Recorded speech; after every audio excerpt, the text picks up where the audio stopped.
First of all, welcome to the 2022 candidate information session for the municipal and school board elections here in Guelph. My name is Stephen O'Brien and I'm the city clerk here at the City of Guelph. Part of my statutory role as clerk is to serve also as returning officer for the municipal and school board elections that are coming up in October. What we've got today is what we feel is a really informative session for you with lots of details about municipal elections. I'll be joined tonight by colleagues from the Provincial Ministry of Municipal Affairs and Housing, along with an esteemed colleague and expert in the municipal field.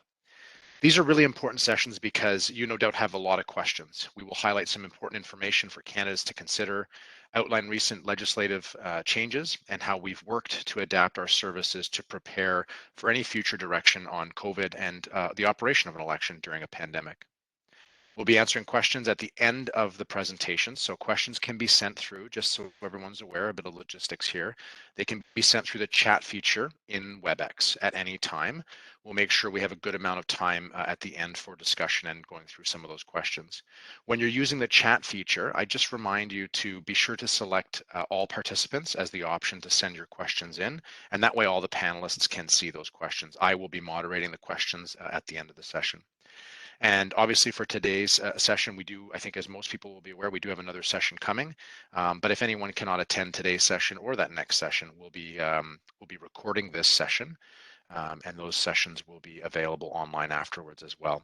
That next session is on April 12th from 6 to 8 p.m. Again, the next session is an in-person on April 12th from 6 to 8 p.m. And again, just for full disclosure, we will be recording this session. In a moment, I'm going to introduce our guests. Following the introductions, we're going to provide some Guelph-specific information, including what offices are open for election, an overview of the nomination process here in Guelph, and provide some key dates and let you know where you can find more information. Then I'll hand off the presentation to our colleagues from the ministry, who will walk us through responsibilities of candidates and staff during the election, details on third-party advertising, and important information about financial filing for candidates. We're going to take a short 10-minute break, maybe even less than that, depending on the time. After that presentation. And finally, we'll close out with a really invaluable presentation from Mr. Fred Dean, who will provide an insight and background on municipal government authority, personal considerations, and conflicts of interest. So let's introduce our guests and our presenters. We have three municipal advisors joining us from the Ministry of Municipal Affairs and Housing. We have Caitlin Reddick joining us. Caitlin has been with the Ontario Public Service now for 6 years as a policy analyst and an assistant with the ministry. She has a bachelor's degree from the University of Toronto in Human Geography and City Studies.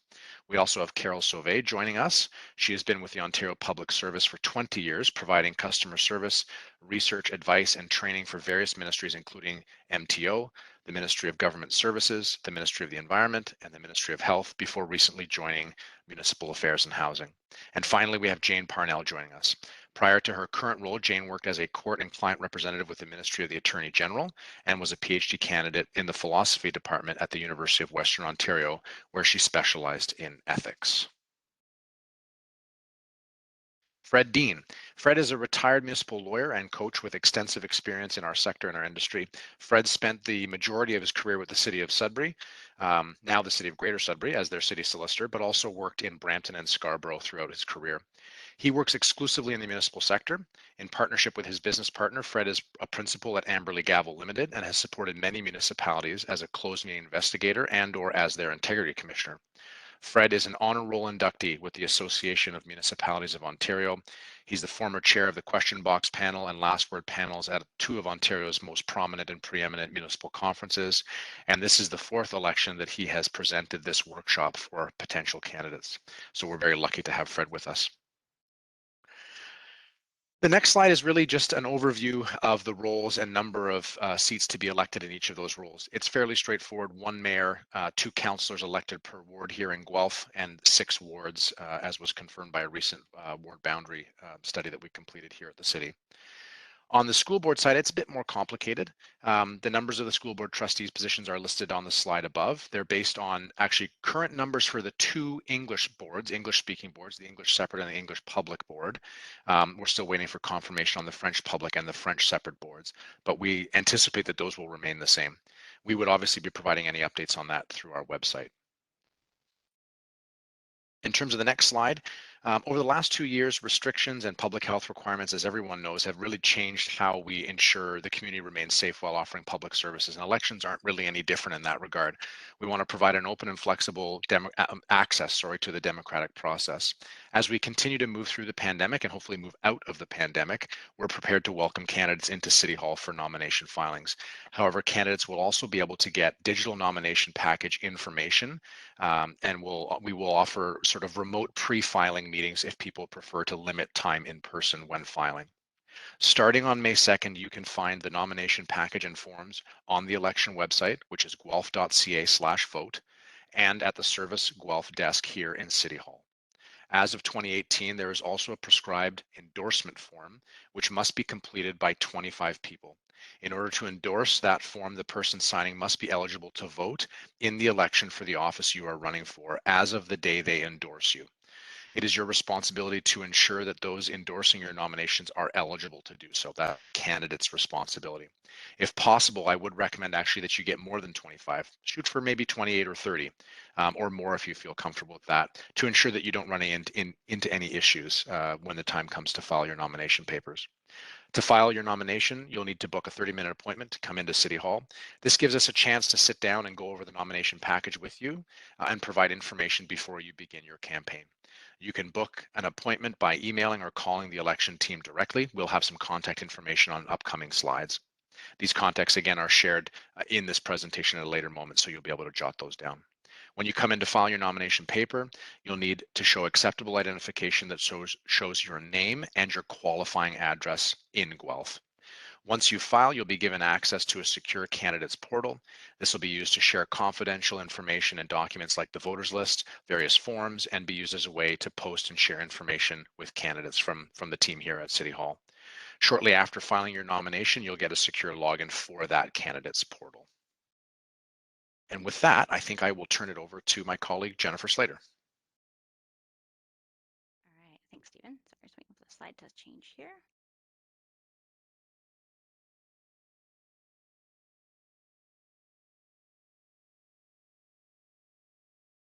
Sorry, slide's not changing for some reason. Maybe what I'll do is I'll jump in while Jennifer sorts out the slide deck. Oh, there we go. Hand it back to you, Jen. Sorry about that, PowerPoint caught up. So just a brief bit of information about our use of corporate resources policy. This is very important for all candidates just to be aware of and take some time to go through. This really sets out kind of rules for, candidates, sitting members of council, city employees, and just kind of sets the ground rules of what's permitted and what's not permitted in terms of using city resources during the election and the campaign period. So it'll cover things like, use of municipal facilities and property, use of technology, communications, all good things to kind of keep in mind. So I'm not going to dive too much into detail about that policy because it is really good just to take some time to read over it. You can find that on our municipal election website, guelph.ca/vote, which we'll show later. It's also available on our main city website under the policies and procedures tab. So please do take some time to review that so that once you start your campaign, you're comfortable with what those rules and guidelines are. And then just a little bit of information on, advanced voting and voting day, what to expect in terms of those services. I'll be brief here. Effectively, advanced, we're looking at 3 options for advanced this year. 2 of them are new in the city of Guelph for this upcoming election, which is vote by mail and vote from home, which is going to be a pilot. We'll be sharing information on how voters can register for those 2 options in advance of once voting gets started. The big highlight there, maybe for the vote from home, is just that it is going to be a pilot, so there will be a limited number of spots available that we can accommodate as we offer this for the first time. And if there's any questions, certainly folks can contact our office about how to access those options to vote. In person, we'll be offering advanced voting locations on October 8th to 10th, and that's the Thanksgiving long weekend there. And then on October 14th to 16th. So there will be 2 weekends of advanced voting. continuing from 2014 and 2018, we will also be offering Vote Anywhere in the city during advance. So for any locations that we do offer, anyone who is eligible to vote can go to any of those locations to cast their ballot. There's no need to go to a specific poll, which people are often familiar with from a provincial or federal perspective. So just want to highlight that. And then finally, each of our voting locations, we always ensure meet full accessibility standards. And at all of our advanced voting locations, we'll be offering accessible voting devices for anybody who would like to use an audio ballot option. All right, on election day, if folks haven't voted in advance, we do try to promote in advance because it is typically, not as many lineups and a little bit easier for people to get in and out to cast their ballot. But if they haven't yet, October 24th is going to be that last opportunity. Voting is standardized 10 a.m. to 8 p.m. on election day. And we will also be offering Vote Anywhere in your ward, which is continuing from 2014 and 2018. Folks can vote anywhere in their ward. Again, don't need to go to a specific poll, but we will be highlighting that on that voter card as well for folks so they know where they can cast their ballot. And again, all locations meet full accessibility standards, and that audio ballot option will be available at one location in each ward, which will also be, well documented on our website and on the voter card, so people know if they need to access that service, they certainly can. I'll wrap up with just a couple of key election dates just to be mindful of for the election period as we start to head into May. Nominations open on May 2nd. And they close, that nomination period closes on August 19th, 2022 at 2 p.m. And I'll just highlight that 2 p.m. timeline as that is legislated. So please do make sure that you're in the door and at our Service Guelph counter, have a time booked with us before 2 p.m. so that you do have the opportunity to file your nomination. Advanced voting, as I mentioned, is October 8th to 10th and 14th to 16th. Election day is October 24th, and we usually plan for unofficial results to be announced by the end of the night on election day, with official results planned for October 25th or as soon as possible after that. The new term of office is a little bit earlier this round, so November 15th, 2022, we're planning for the new term to begin. From a financial standpoint, I know our ministry colleagues are going to be talking a little bit about the financial filing requirements, but the campaign period ends on January 3rd, so that wraps up kind of intake and outgoing of funds for campaign. And then the deadline to file those financial statements with our office is going to be March 31st, 2023 at 2 p.m. Again, that's a legislative date, so please be mindful of that. There is an opportunity to continue to file your financial statements until May 1st at 2 p.m., but there will be a late filing fee if you're after that March 31st date. So be mindful that if you're a little bit late on the filings, there is a fee there. And then finally, just where to find more information. You can email us here at guelphvotes@guelph.ca. Our phone number is there direct, and all good things on the website. That'll be kind of our one-stop shop for information. So feel free to keep update there once where you're looking for more information. We'll be rolling out more information on that nomination process, bookings, and all that on our website. But you can always reach out to us if you have any questions. And with that, I will hand it off to our colleagues at the ministry. I believe, Carol, you're jumping off, so I will stop sharing now. Hi there. I'm just going to wait till our presentation is showing up on Yeah, just so everyone's aware, we've got, as you can see, folks connecting in from different parts of the province, which is great, the modern wonders of technology that we've learned over the last little while. So our colleagues at the ministry are going to pull up their presentation, and as Jennifer alluded to, Carol will be kicking things off. So Carol, with that, it looks like the presentation is inbound, and we'll hand it off to you. All right. Well, first off, we would like to thank the City of Guelph for inviting us and for hosting this candidate and third-party advertising information session. So we're going to start with the disclaimer. Basically, these slides are meant to be a summary of some of the sections, and they should not be relied on for legal or official purposes. I do want to stress that we're not lawyers, and that you should always consult the legislation and seek legal advice when necessary. So we're not going to be able to cover every aspect of the municipal election, but we hope that this will provide you with a better understanding of the process, the legislation, and maybe improve your comfort level. So congratulations for taking an interest in your community and in local government. And that's whether you're interested in serving on a municipal council or on a school board, or if you're registering as a third-party advertiser. So this slide outlines some of the topics we want to cover during this session. So the roles of elected members of council, head of council, and municipal staff, as well as the role of the school board trustee. So the nomination process and how a candidate withdraws a nomination. We also want to look at what happens if a candidate files a nomination and then changes his or her mind about which office they want to run for.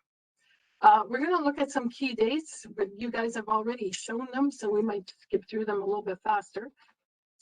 We're going to look at who's eligible to run for municipal office and school boards and who isn't. So the general campaign rules and the election finances, such as campaign spending limits, contribution limits, campaign expenses, borrowing, what expenses are exempt from the spending limit, finance surplus and deficit, financial reporting at the end of the campaign period.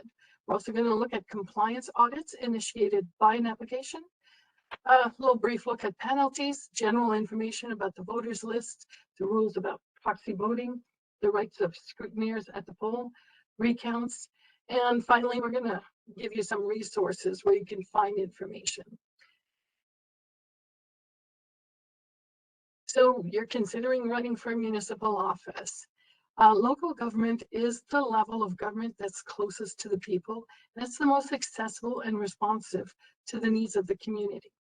You've made the decision to throw in your hat in the ring, or you're thinking about it, and you're curious to know how to go about it.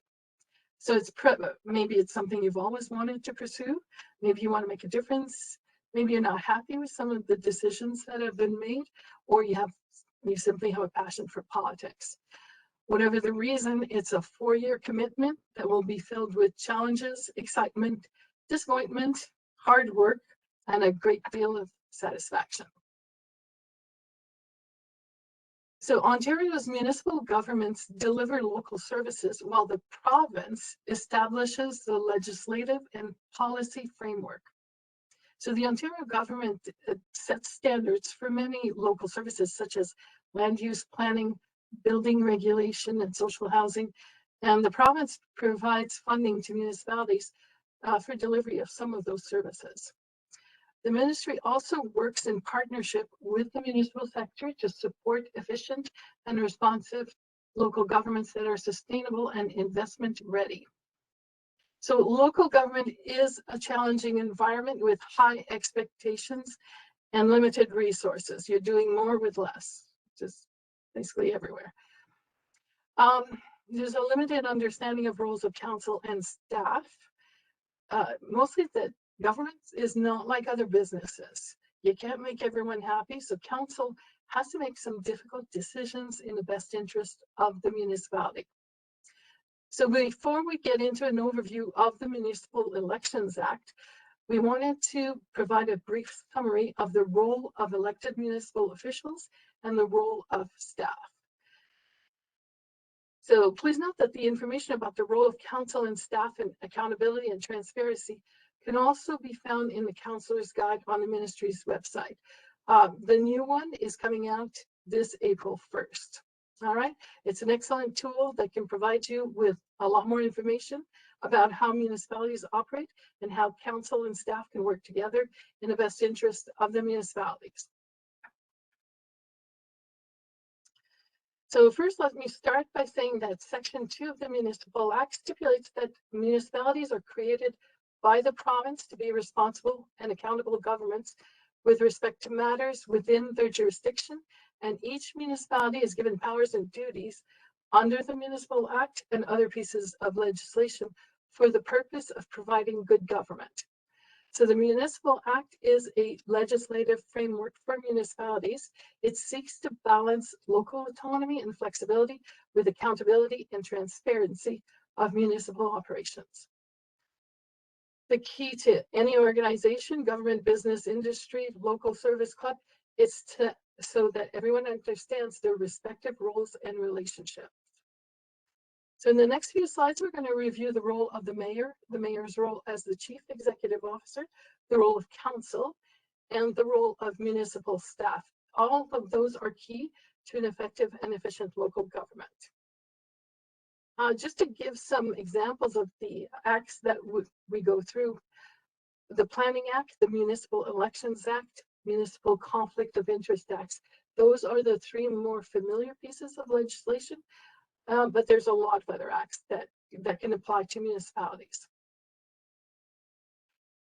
So the role of council is done as a collective group with all the members each having one vote. Municipalities are created to be responsible and accountable government with respect to matters within their jurisdiction, and each municipality is given powers and duties under the Municipal Act and many other acts for the purpose of providing good government. So for the next slide, I'm going to hand you over to my colleague, Caitlin Reddick. Thank you, Carol. So the role of head of council is to act as a leader. The head of council is the chair of the meetings of council and the public face of the municipality. Although the legislation refers to the head of council as the chief executive officer of the municipality, this may be confusing to people with a business background. The head of council actually has very few powers that can be exercised independently of the rest of council, except where specifically delegated in cases of emergency or in the context of procedural matters during a council meeting. The head of council has no greater power than any other individual member of council. It is important to note that council makes decisions, not an individual council member, including the head of council. To clarify, the head of council always has a vote. There is sometimes confusion on this point in the media and with the public who think that the head of council can only vote in the case of a tie.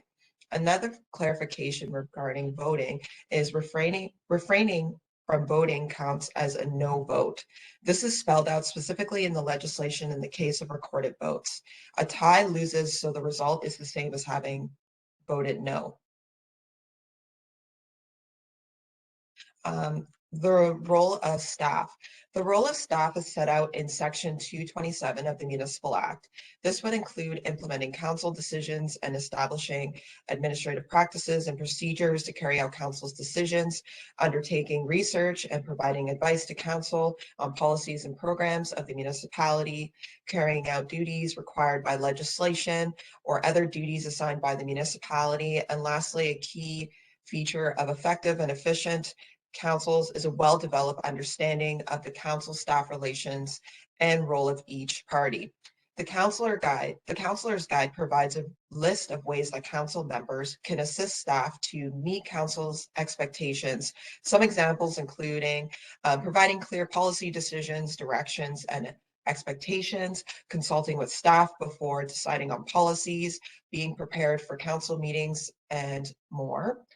Staff in turn should provide well-organized agendas with supporting materials, notifying council on changes to legislation and programs, implementing council decisions as effectively and professionally as possible, and some more that could be found in the Councilor's Guide. As you know, there are some municipal staff positions that have statutory obligations, such as the clerk, treasurer, chief building official, and fire chief.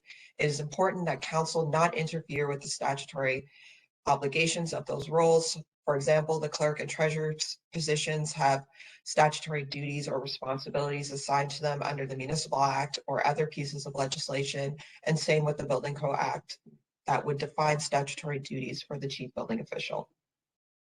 Next slide, please. The role of the chief administrative officer. So the Municipal Act sets out the role of the chief administrative officer in Section 229. A municipality may appoint a chief administrative officer who shall be responsible for exercising general control and management of the affairs of the municipality for the purpose of ensuring the efficient and effective operation of the municipality and performing such other duties as are assigned by the municipality. So the function of the CAO within the municipality is generally akin to the role of the chief executive officer in a business environment. The CAO is responsible for the general control and management of the day-to-day operations of the municipality, which may include developing and implementing appropriate internal administrative practices and procedures to ensure the efficient, effective, and accountable operation of the municipality. To help understand the role of the CAO in the municipality, please picture an hourglass. Council is at one end, and all the municipal staff and department heads are at the other.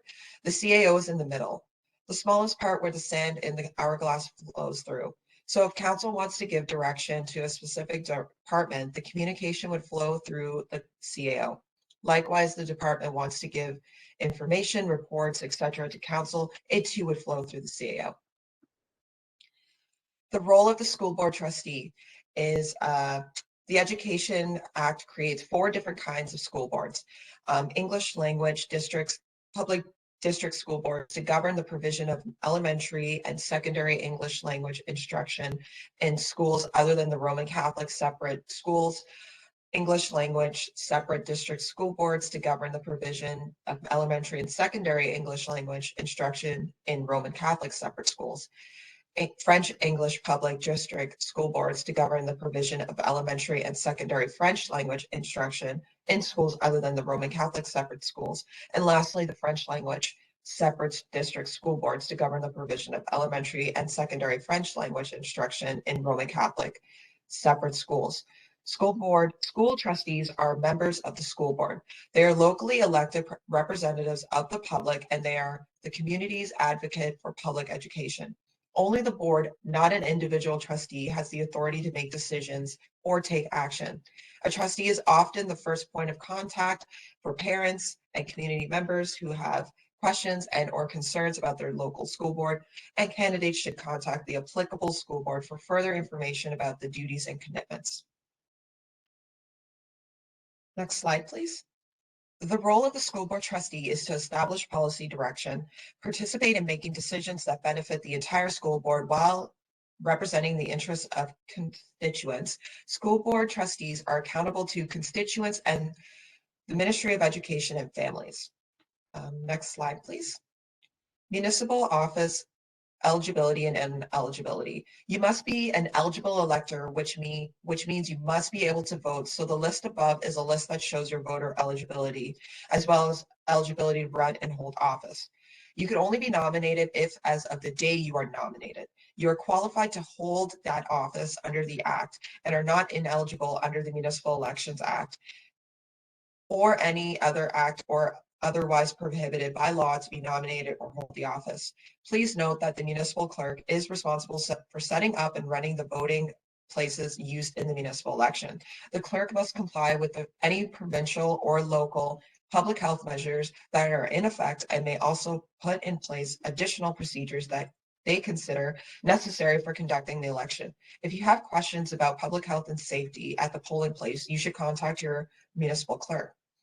In Section 30 of the Municipal Elections Act, it states that a person shall not be considered an employee for this section by reason only of being a volunteer firefighter as defined in the Fire Prevention Act. If a municipal employee wishes to run for office on that municipality's council, they must take a leave of absence before filing their nomination form. Section 30, subsection 4 of the Municipal Elections Act, if elected, he or she shall be deemed to have resigned from the employment immediately before making the declaration of office. An employee of the municipality who wants to run for an office in a different municipality doesn't have to take a leave of absence or resign, but they should check with their employer to see if there are any policies that could affect them. Next slide, please. The school board trustee eligibility and ineligibility. Questions about school board eligibility should be directed to the school board secretary. Please note that if you are an employee of any school board and you wish to run for trustee position on any school board in the province, you must take an unpaid leave of absence before you file your nomination form. If elected, you must resign from your job. You cannot work for a school board and be a trustee in Ontario at the same time. The following people are disqualified from being elected as a school board trustee. School trustee, sorry. Cannot be a clerk, deputy clerk, treasurer, or deputy treasurer of a municipality within the jurisdiction of the board, any person not eligible to vote in the municipality, an employee of a school board unless they take an unpaid leave of absence and resign if elected. Also, like the ineligibility for municipal office, a judge of any court, a member of the Legislative Assembly of Ontario, a senator or member of the House of Commons, and lastly, an inmate of a penal or correctional institution under sentence of imprisonment. Now I'm going to hand it off to my colleague, Jane. Great. Thank you, Caitlin. So now we'll move on to talking about third-party advertisers. Third-party advertiser is an individual, corporation, or trade union that is registered in the municipality to promote, support, or oppose a candidate or a yes or no answer to a question on the ballot. A third-party advertisement means an advertisement in any broadcast, print, electronic, or other medium that has the purpose of promoting, supporting, or opposing A, a candidate, or B, a yes or no answer to a question on the ballot.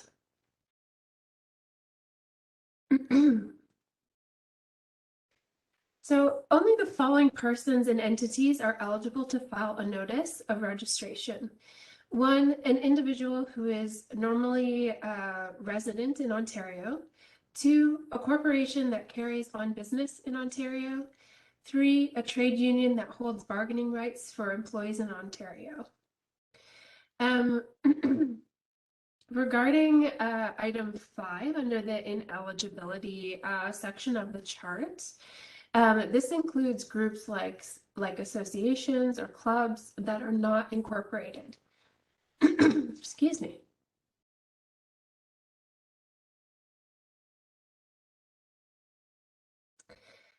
So we'll skip the nomination process for the sake of time, but I believe access to this slide deck will be made available to you afterwards, so you can take a look at some of the slides that we're skipping over today. So I'll just go to where we want to start off again. Perfect. Okay, so we'll talk about registration of third-party advertisers. So individuals, corporations, and trade unions may register to be third-party advertisers. There is no registration fee for third-party advertisers, and a third-party advertiser would register with the clerk at the local municipality. An individual, corporation, or trade union may, in person or by agent, file with the clerk of the municipality responsible for conducting an election a notice of registration to be a registered third party for the election, and the notice must be filed in the prescribed form. It must include a declaration of qualification signed by the individual or by a representative of the corporation or trade union, as the case may be. A notice of registration may only be filed with the clerk of the local municipality. Once registered, they may advertise in support of or opposition to any candidate being elected by voters in that municipality. This would include council, trustee, and directly elected upper tier candidates. Any person or entity may advertise regarding any issue relating to elections in the municipality without registering. To advertise regarding questions on the ballot will require registration as a third-party advertiser. For a regular election, the registration cannot be filed earlier than the first day for filing nominations and cannot be filed later than the Friday before voting day during the clerk's office hours. Once the clerk certifies the notice of registration, the individual, corporation, or trade union is registered. There is a registered third party for the election. Third-party advertising is geographically based and is structured around the concept of influencing a specific set of voters in a specific location.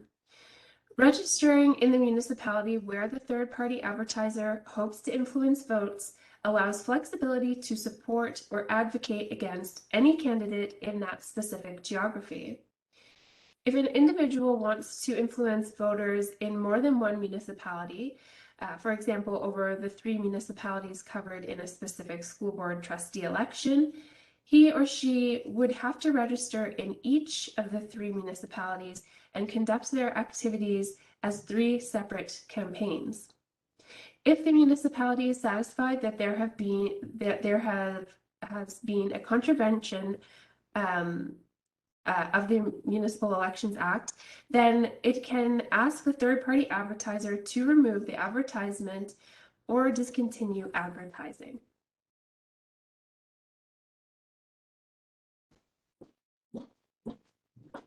Sorry, one second.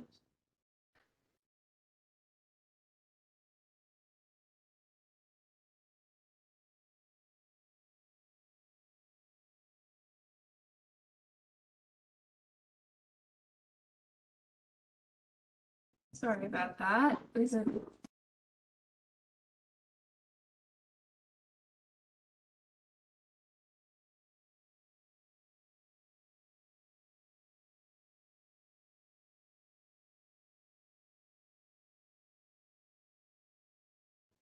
Okay, so sorry. I couldn't get anyone to watch my dog. So my apologies for that. So let me continue here. So the third-party advertiser's registration is deemed to be withdrawn if they file a nomination. This means that their advertising campaign would automatically end when they file their nomination. If a corporation or trade union is registered as the third-party advertiser, it would not be affected by a person filing a nomination, as the person would not be the same entity. A third-party advertiser and a candidate would need to be careful to distance their activities, as third-party advertising may not take place under the direction of a candidate. The existing campaign finance rules would not change. Finances relating to a third-party advertising campaign cannot be transferred to a candidate's campaign. The existing campaign finance rules would not change for a third-party advertiser who withdraws and closes their campaign cannot transfer that campaign to someone else. To maintain financial transparency around third-party advertising campaigns, the financial statements of advertisers who end their campaign early should reflect their finances as of the day their campaign ended. The registration period for third-party advertisers runs until the Friday before voting day, that's October 21st, or the last day the clerk's office is open before voting day in a by-election. So now I'll pass it back on to Carol to take us to continue the presentation. Hi, thank you, Jane. All right, contributions. So campaign accounts are only required if the candidate or third-party advertiser raises or spends money. So for acclamations and campaigns where no funds are raised or spent, there is no need for a campaign account. Trade unions and corporations are not eligible to contribute to candidates' campaigns. Although they can participate in the election as third-party advertisers or make contributions to third-party advertising campaigns. So third-party advertisers will generally need to follow the same rules for raising campaign funds and financial reporting as candidates for office. So municipalities must establish rules and procedures regarding the use of municipal or local board resources during the campaign period. This has to be passed by May 1st in the year of the election.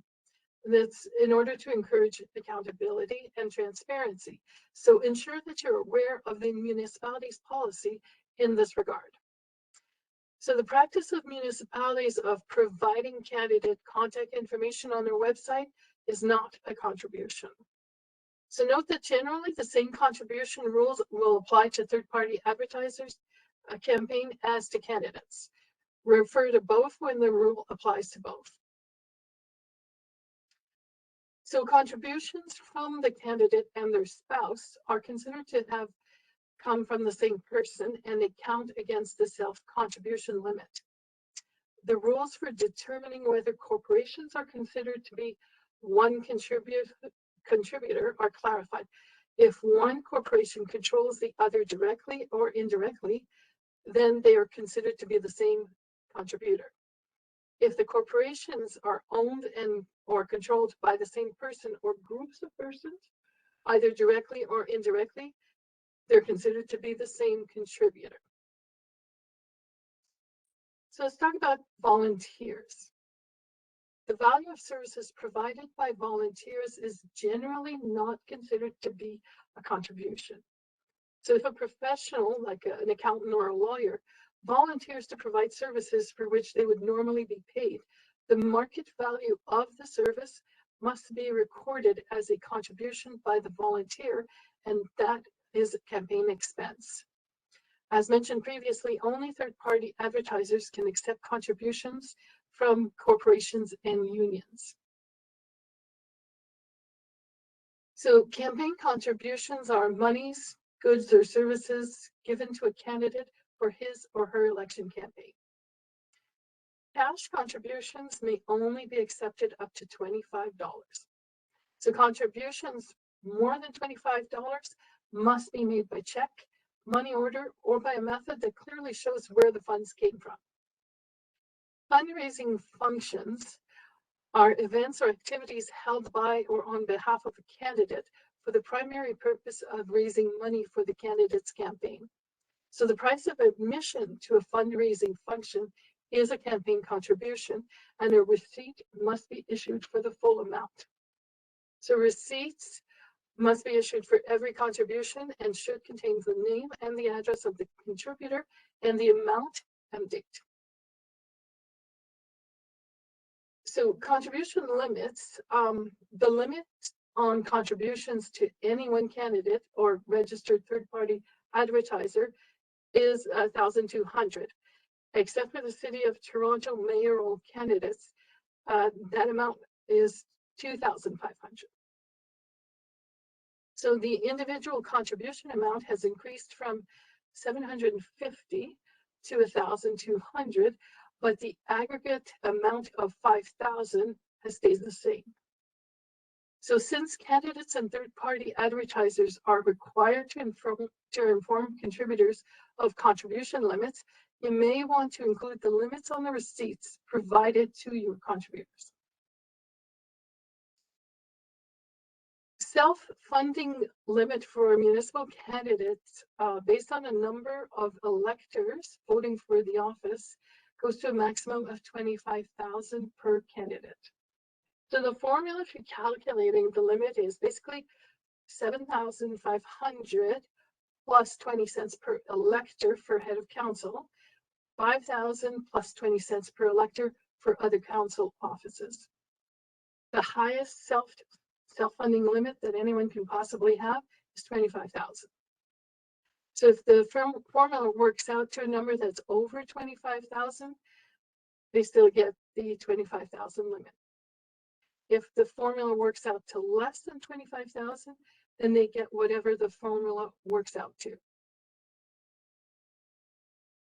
So we're going to talk about borrowing.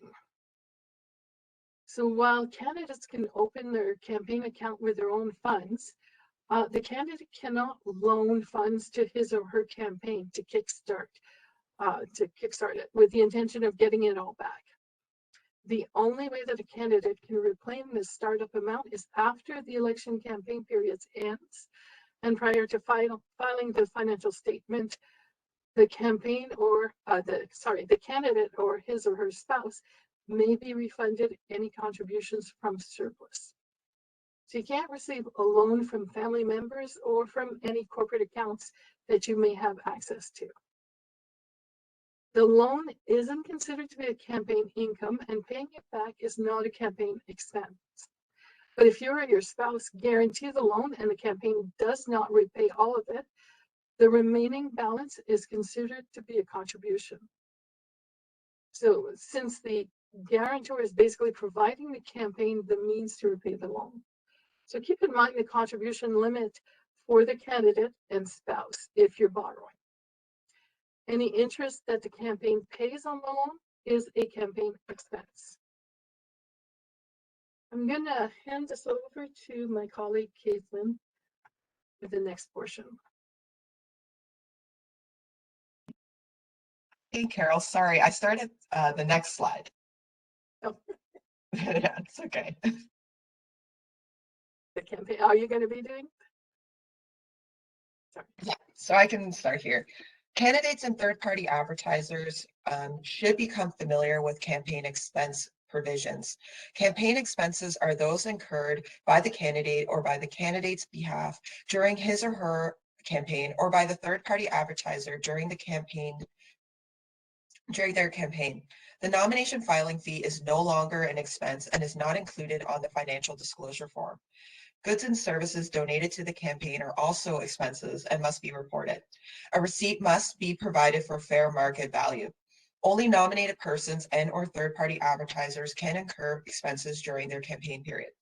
Payment of any campaign expense must be drawn from the campaign account, and a receipt providing the details and proof of payment must be obtained.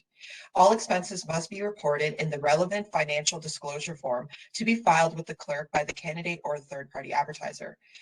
With respect to campaign inventory, if you ran in the last election and want to use leftover goods such as signs or office supplies, you have to determine what the current market value for those goods are and what it would cost if you were to purchase them today. These amounts are recorded as an expense. Conversely, if you end up with leftover inventory at the end of this campaign and it becomes your personal property, but if you want to store them to use in another election, any costs for storage are not considered campaign expenses. Next slide, please. Spending limits. The spending limit formula for candidates and the maximum amount for penalties, maximum amount for parties, after voting day are set out in Ontario Regulation 101-97.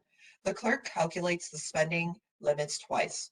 Upon a candidate filing the nomination form, the clerk shall calculate the spending limit based on the number of electors on the voters list as it existed on September 15th of 2018. The second calculation is based on the number of electors on the voters list as it exists on September 15th of 2022. Note this calculation must be provided to candidates on or before September 25th of 2022. Whichever number is higher is the spending limit, and the clerk's calculation is final. Next slide, please. Clerks will continue to provide estimates of the spending limits. Dates have been slightly amended with transition dates for the 2018 election. Candidates will be required to inform the contributors of the contribution limits, i.e. how much a contributor can contribute to an individual candidate's campaign, and the aggregate limit on contributions to any one council or local board. Spending limits to be provided by September 25th. If a third-party advertiser has registered in more than one municipality, each registration is a separate campaign with its own spending limits. The campaign finance rules are generally the same for third-party advertisers as they are for candidates. Example is subject to the same contribution limits and have calculated spending limits. This includes financial filing requirements, requests for extensions, and records. Third-party advertisers are also required to ensure contributions and expenses are tracked and accounted for. Proper record retention, proper direction is provided to those incurring expenses or accepting contributions on their behalf, and that spending limits are adhered to. Next slide, please. Expenses not subject to the spending limits. Most expenses are subject to the spending limits. Those listed in the slide aren't. Expenses related to fundraising functions are exempt from the campaign spending limit, but in order to qualify as a fundraising function, an event must have the raising of money as its primary purpose. Campaign events at which incidental fundraising takes place do not qualify as fundraising functions. Similarly, a brochure promoting awareness of a candidate that contains contact information to make campaign contributions doesn't qualify as a fundraising function. Expenses that were subject to the spending limit, if incurred before voting day, are not subject to the spending limit if incurred after voting day. Next slide, please. Third-party advertising spending limits. A third-party advertiser will be subject to two spending limits, a general spending limit and a separate limit for expenses related to parties and expressions of appreciation after the close of voting. Ontario Regulation 101-97 provides the following formula for calculating third-party spending limits: $5,000 plus 5 cents per elector to a maximum of $25,000. The formula used is based on the number of electors entitled to vote in the election in the municipality. The Municipal Elections Act 1996 also provides that the spending limit for parties and other expressions of appreciation after voting day be set at 10% of the general spending limit. This would be consistent with the spending limit in place for candidates. Next slide, please. Campaign finance rules. As a candidate or a third-party advertiser, it is important that you will be fully aware of the responsibilities regarding election spending and accepting campaign contributions. A question we are asked each municipal election is whether there's a requirement for every candidate to have a chief financial officer. The answer is no. We suggest that you familiarize yourself with sections 88.8 through to 88.21 of the Municipal Elections Act, and also the financial statements that you will be required to file. This will help guide you in organizing your records and how they have to be reported. You are required under the Municipal Elections Act to keep accurate records and open a campaign bank account if you're spending any money or accepting any contributions. Please note a bank account is not required if candidates or third-party advertisers does not receive nor spend money. Next slide, please. Candidates and third-party advertisers are required to keep complete and accurate financial statements during the course of their campaigns. All contributions and expenses are to be accounted for and disclosed by the candidate on the relevant prescribed financial form. All candidates and third-party advertisers are required to keep all campaign financial records until after November 15th of 2026, when a new council takes office. These rules apply whether you are elected or not. I will hand this over to Jane now. Thank you. Okay, great. Thanks, Caitlin. So we'll continue with campaign finance rules. So you'll want to store your receipts in a secure place as they're valuable documents. Receipts must be signed by the candidate or his or her designate. And it's good practice to have a receipt that is a multi-part form, one for the contributor and one or more for the candidate's records. Receipts should be sequentially numbered. Receipts should be sequentially numbered. And you'll want to open a bank account which provides monthly statements and canceled checks. And you'll want to produce duplicate deposit slips for every deposit, listing the names of the contributors and the amounts received from each. You'll want to maintain a petty cash fund to handle minor expenses and obtain invoices to support all payments from the fund. At any time, the cash on hand plus the total amount of invoices should equal the original amount of the petty cash fund. The fund can be replenished periodically by a check drawn on the campaign account in an amount equal to the total amount of the invoices. Candidates and third-party advertisers may find it useful to look over Form 4 for candidates or Form 8 for third-party advertisers at the beginning of their campaign to give them an idea of what information will be needed they'll need to report at the end of the campaign. It is a requirement under the Municipal Elections Act to maintain your records.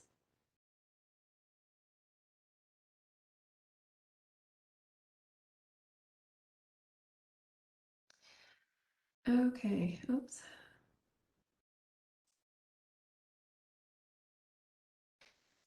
So campaign advertisements. The period for third-party advertisements, as shown on this slide, is the period when the rules for third-party advertisers applies. In 2022, that is from May 1st, 2022 until the close of voting day at 8 p.m. on October 24th, 2022. Note that third-party advertisers and candidates are required to identify themselves on signs and advertisements. if you want to look at a few references in the Municipal Elections Act regarding campaign advertisements, for candidates, you want to look to section 88.3. And for third-party advertisers, you want to look to section 88.4.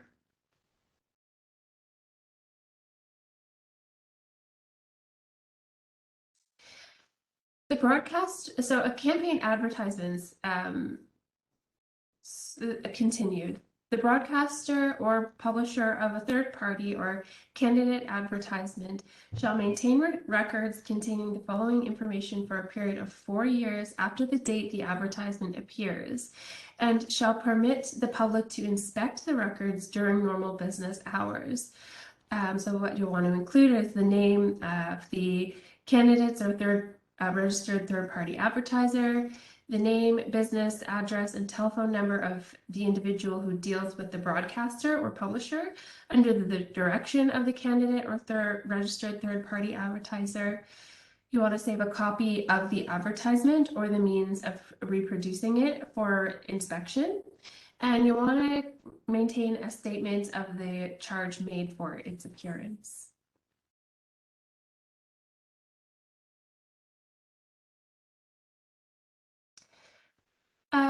So all candidates are required to file a Form 4 with the clerk, regardless of how much or how little they spent or fundraised.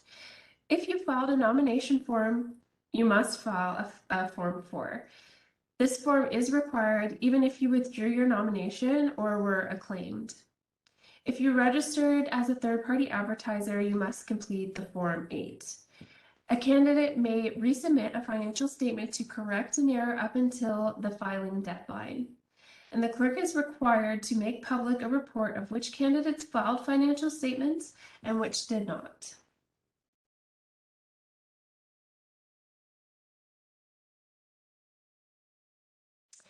The appointment of an auditor by the candidate is mandatory if expenses or contributions exceed $10,000.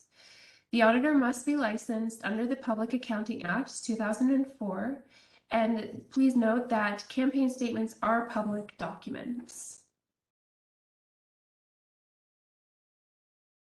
Candidates can file their financial documents at any time after voting day to January 3rd, which has been adjusted from December 31st as December 31st falls on a Saturday.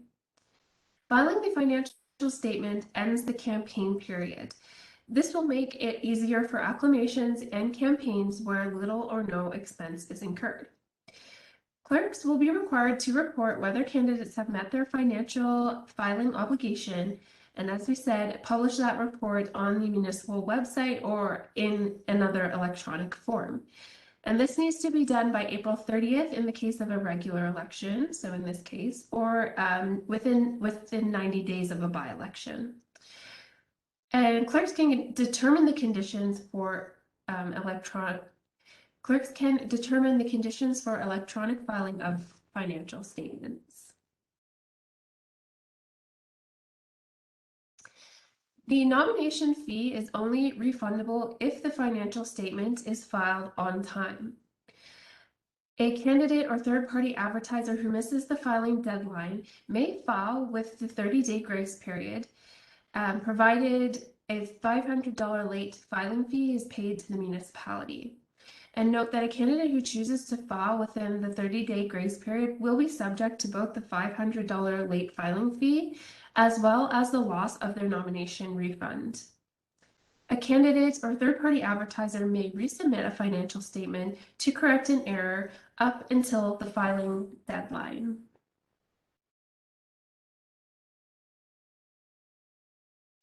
When filing the financial statements, a candidate or third-party advertiser with a campaign surplus must pay the entire amount to the clerk.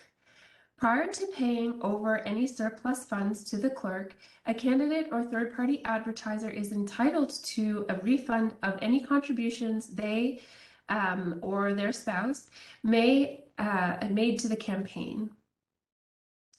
The amount that may be refunded is the lesser of the amount of the relevant contributions or the amount of the surplus. The clerk is required to place surplus monies in trust for use by the candidate if they need it for a compliance audit.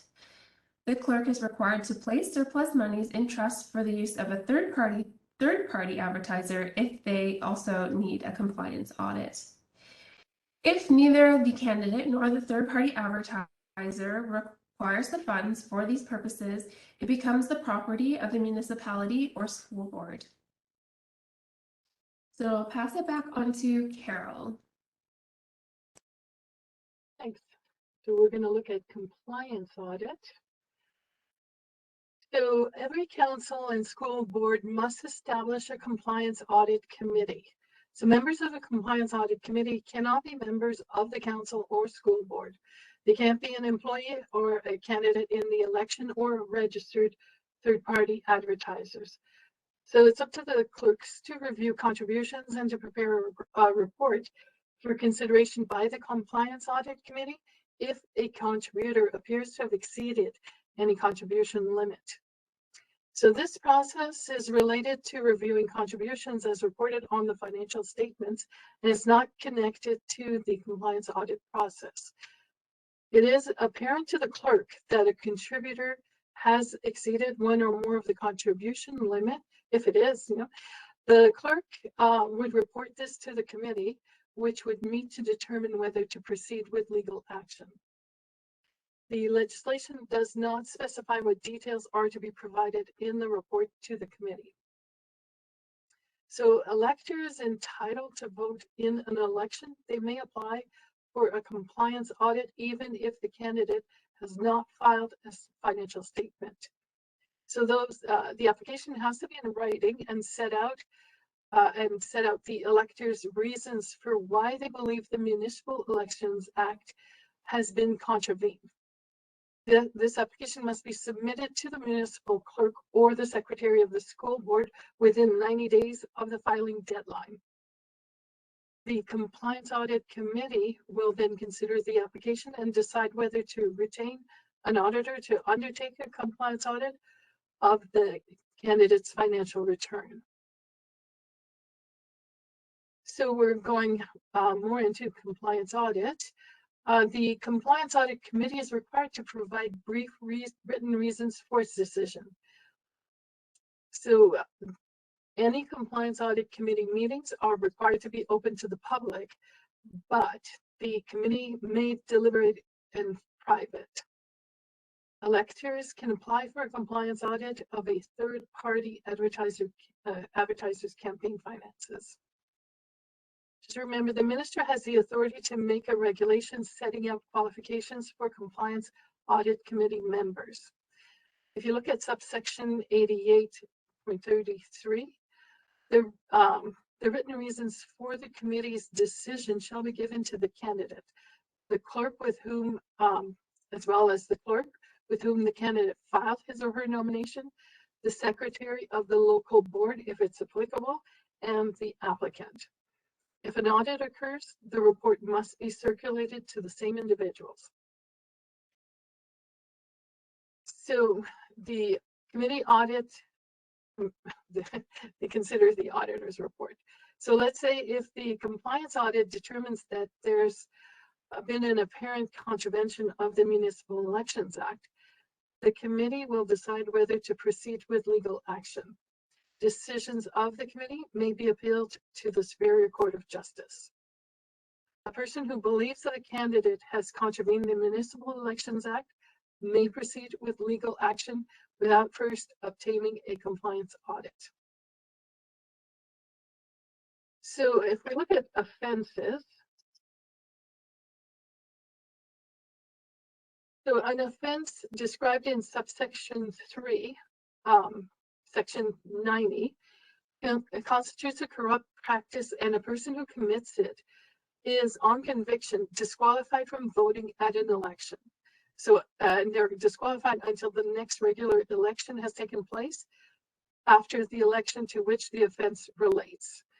That's in addition to being liable to any other penalty provided for in this act. No person shall directly or indirectly offer, give, lend, promise or agree to give or lend any valuable consideration in connection with the exercise or non-exercise of an elector's vote. The advance pay or cost to be paid money intending that it be used to commit an offense referred to in clause A, and that's in section 90, or knowing that it will be used to repay money used in that way. So they cannot give, procure, promise, or agree to procure an office or employment in connection with the exercise or non-exercise of an elector's vote. They cannot apply for, accept, or agree to accept any valuable consideration or office of employment in connection with the exercise or non-exercise of an elector's vote. Also, can't do, give, procure, or promise, or agree to procure an office or employment to induce a person to become a candidate, refrain from becoming a candidate, or withdraw his or her candidacy. So the next slide shows the penalties, basically, and just see if we've got it there. Yeah. So in general, the following penalties are available to the courts upon conviction for an offense under the Municipal Elections Act. So the ineligibility to vote is a penalty if you're convicted of a corrupt practice. And that's also in Municipal Election Act, section 90. I'm going to go to the next slide, the voters list. All right. So the clerk shall not provide a copy of the voters list under subsection 3, section 23, or a part of the voters list under subsection 4 until September 1st.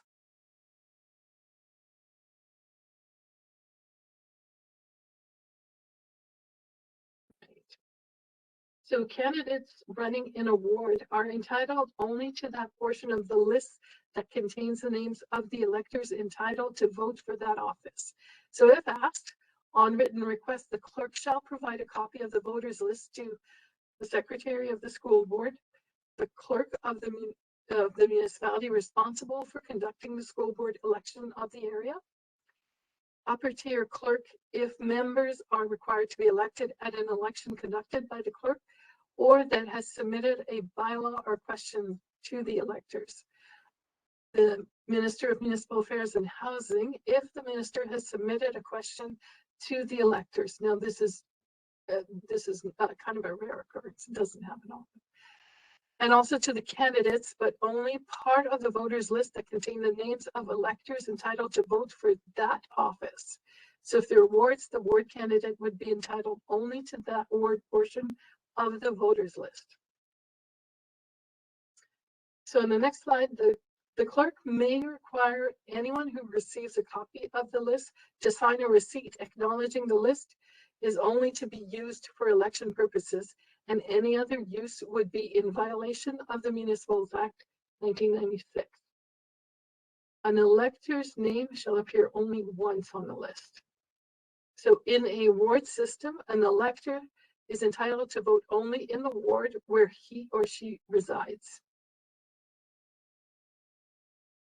So voting proxy. So there's a number of reasons why someone would appoint someone else to vote on their behalf, including an absence from the area, illness, something like that. So section 44 of the Municipal Election Acts talks about proxy forms, the issuance of proxy forms. So no appointments until all nominations are closed. Clerk may designate a place and time for presentation of proxy voting application and appointment forms for their certification, for the clerk's certification. So on days of advance vote, the clerk's office or any other location may be designated and open, let's say, from noon to 5 p.m. Assignment of proxy vote is the responsibility of an eligible voter to appoint an identified eligible voter. So someone, an eligible proxy may exercise only one proxy vote. So that's unless the proxy is acting on behalf of a spouse, sibling, parent, child, grandparent, or grandchild. All these forms for the proxy forms must have original signatures. And also, please note that you have to check with the municipal clerk if proxy voting is available, as municipalities that use alternate voting may not permit proxy voting. So I'm going to hand this over to Caitlin for the remaining slides. Caitlin. Thank you, Carol. So scrutineers. Only a candidate may appoint scrutineers to represent him or her during the voting and the counting of votes, including during the recount. Third-party advertisers cannot appoint scrutineers. In the traditional election where voting takes place at a poll, the DRO is in charge of the activity in the voting place, and the DRO may ask the scrutineer to leave if the scrutineer is not complying with the legislation. Candidates/scrutineers should respect that the DRO must ensure fairness, access, privacy, and security of the vote. Please remember that check with the clerk to see if a list of scrutineers' rights is being given to election staff at the poll. If so, use that list or prepare your own and hand out to each of your scrutineers a list of their rights, which are spelled out in section 47, subsection 5 of the Municipal Elections Act. Next slide, please. Recounts. A recount is automatic if the vote is tied. Councils and school boards have the option of establishing policies prior to the election that also allow for an automatic recount. Council still retains that option to pass a resolution for a recount within 30 days after the clerk has declared the results of the election. An eligible elector can apply to the courts for a recount within 30 days of the clerk's declaration of the results. Next slide, please. Key dates. So the City of Guelph has already mentioned the key dates. So here's just another snapshot for your notes. Next slide, please. Resources. So the first link will take you to the ELAW's website where all provincial legislation is available online, including the associated regulations. You will want to be familiar with the Municipal Elections Act, the Municipal Act 2001, the Municipal Conflict of Interest Act, and if running for a school board, the Education Act. The second link is to the Ministry of Municipal Affairs and Housing website. From this site, you'll be able to access the 2022 Voters Guide, the 2022 Candidates Guide, and the 2022 Third-Party Advertisers Guide. Once on the Municipal World website, if you click on the icon Bookshop, it illustrates a list of books that are related to running for municipal office. They are available to purchase online. Next slide, please. You'll see here our contact information. So this is for the municipal advisor for the City of Guelph, Jane Parnell. You can reach her at jane.parnell@ontario.ca. So this concludes our presentation. If you have any questions, please keep them until the end of the presentation or at the end of all of our presentations, or reach out to Jane Parnell. Thank you very much. Wonderful. Thanks so much to our friends and colleagues at Municipal Affairs and Housing. Again, lots of questions coming in. That's really great. Good to see. Not everyone can see those questions. They are coming to panelists, being those that you see on screen during the presentation. We will certainly share a few things. So we will be answering the questions as we go through and share the responses as we get to the end, at the end of the session. We will also be sharing all of the resources that you've seen today on guelph.ca/votes. So I will share that as a heads up. Right now, we're going to take a very short 5-minute break. It's a good chance to get up, take a bio break, refill a coffee or whatever refreshments you need, and we can come back here. The time I have right now is approximately 2:45. We're going to come back promptly and begin just before 2:50. So at about 2:48 is when we'll come back and be back on live with Mr. Fred Dean. Thanks so much. Stick around, hang tight. I think the next session you'll find is really quite interesting. So we'll see you shortly. Thank you. I think it has to be said, it's important that that you and the City of Guelph are offering this program. This is such an important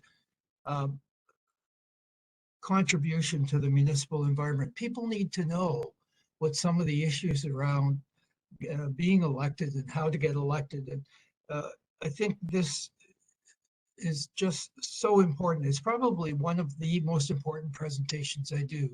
And as you said, I've done this for 4 elections now. So, and I commend everyone who's part of this. I'm going to take you through a series of slides. We'll skip the bio. And I'm going to do those things listed here. We're going to do, usually when I do a 101 course, it takes anywhere from a day to 5 days. I propose to do it today in about 5 minutes. We're going to talk about municipal powers because I think that's fundamental to your understanding of what the role of that you will have as a member of council. And we'll spend some time on accountability and transparency. Roles and responsibilities was mentioned earlier and discussed. I want to add a few other parts to that to put it in context for you. I then want to talk to you about personal considerations, things that you need to give some thought to if you're planning to run for office that you may not have given much attention to so far.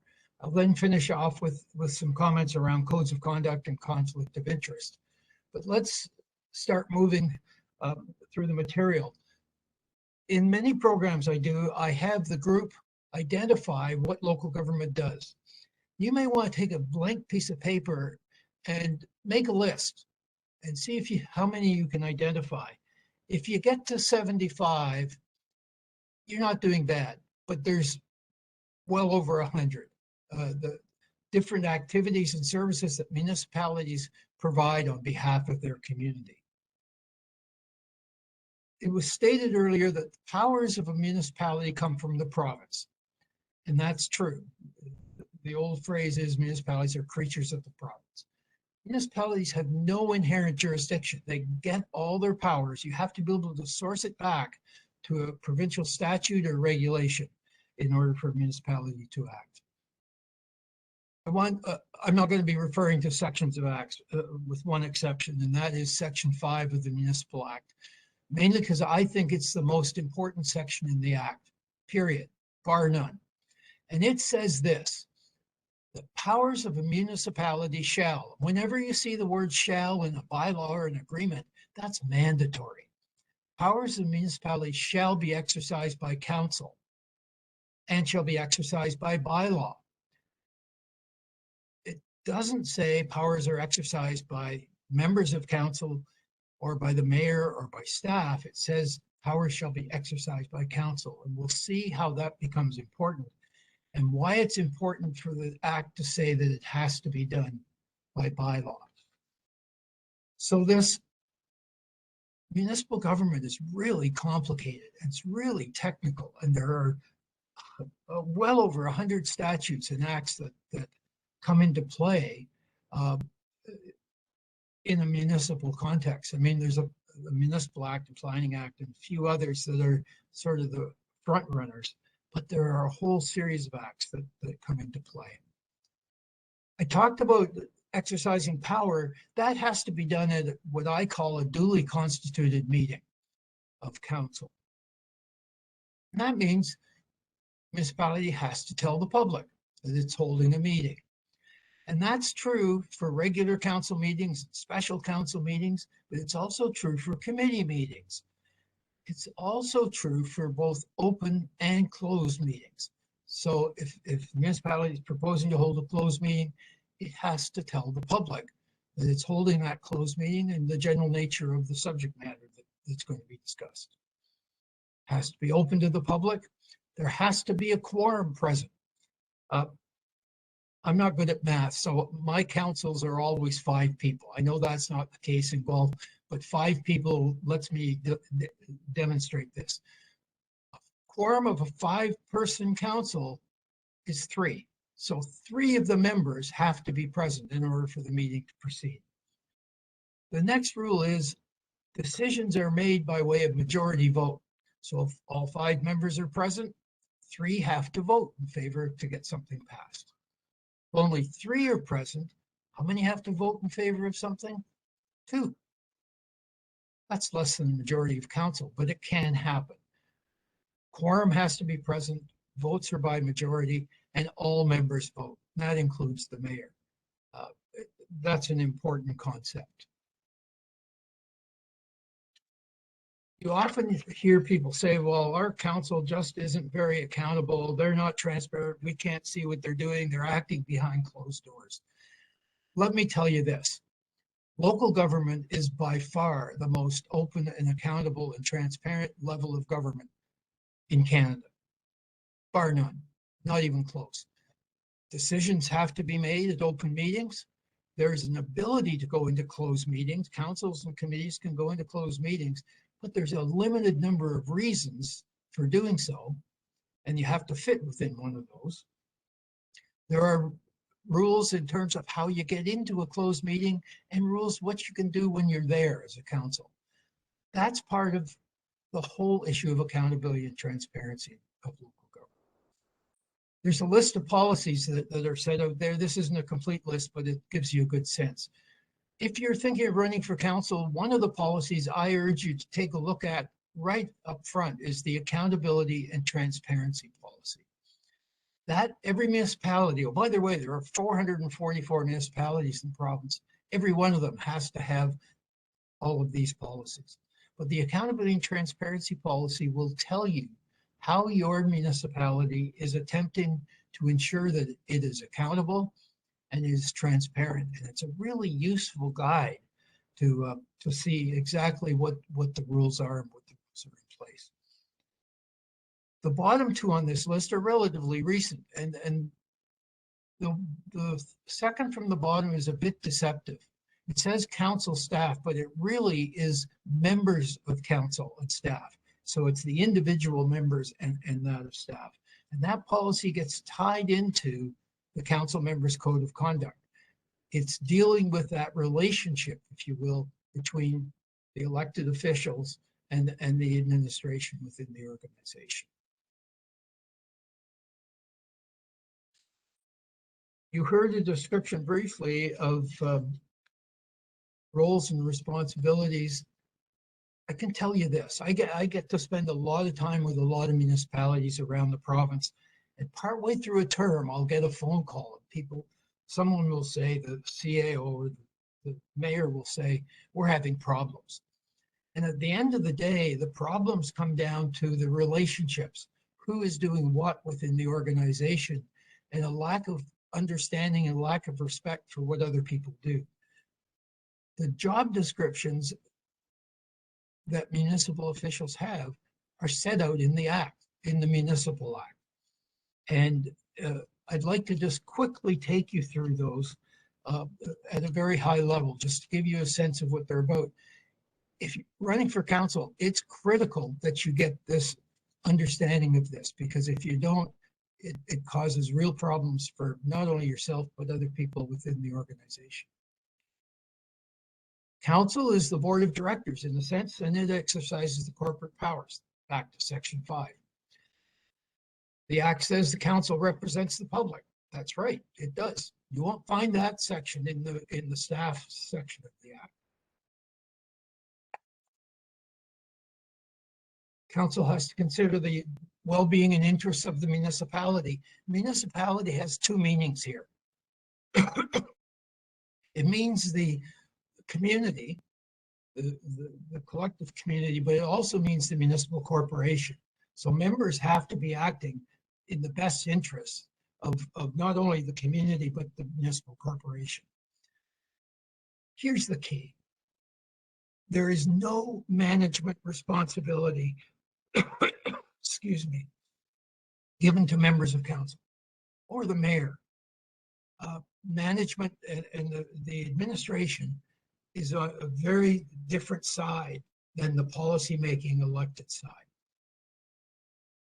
Members of council don't have a broad general power, but they're limited in terms of some of the powers they have. Their power rests sitting at the council table, making decisions and setting policy with the rest of the members of council. I'm not going to spend a lot of time on the head of council, other than the Act now talks about the head of council, and municipalities can refer to their head of council whenever they wish. What we're talking about here is the mayor. Again, no day-to-day management duties. Head of council is the chief executive officer, and as you heard, that's very different in the municipal context than it is in private business. In our context, the CAO, chief administrative officer, has day-to-day responsibilities. If you read through the requirements to be the CEO, the head of council, the CEO, it's a description of a champion or a cheerleader of your community. It's a really important role. I've seen some mayors do it extremely well over the years. Heads of council preside at council meetings, and the act says this, that they must preside over the meetings so that they are effective and efficient. That's really important. You need to have, heads of council need to be well trained in terms of how to conduct meetings. It's a hard job. Head of council provides leadership to council. That's curious in the act. It doesn't say provide leadership to the organization, to the municipality, but to council. And that's because, again, on the administration side, the CAO provides leadership to the administration. Heads of council have some responsibilities to provide information to council, and you can see that they're set out there. Don't need to get into that. The staff, the first requirement for staff is that staff undertake research and provide advice. That's really important. And what that means is those are the reports that staff prepare to go to council. Those reports contain recommendations, and usually in the form of the motion that council's being asked for. So that says, if you read that in the act, that staff have an obligation to do that, undertake that research, and council has an obligation to receive it. So staff become the primary resource for information for members of council. We'll see in a minute other resources that come into play. Once council makes a decision, staff's job is to implement it. So staff are the doers, and council is setting the policy and making decisions that allows that to happen. The last part of this section in the act talks about administrative practices. Every department has policies and procedural manuals. Council never sees those. They don't need to, but it's how the place runs on a day-to-day basis. I want to spend just a couple of minutes on governance, because I think it's a really important concept. How does council make decisions? We know that council's the decision-making body. How does it do it?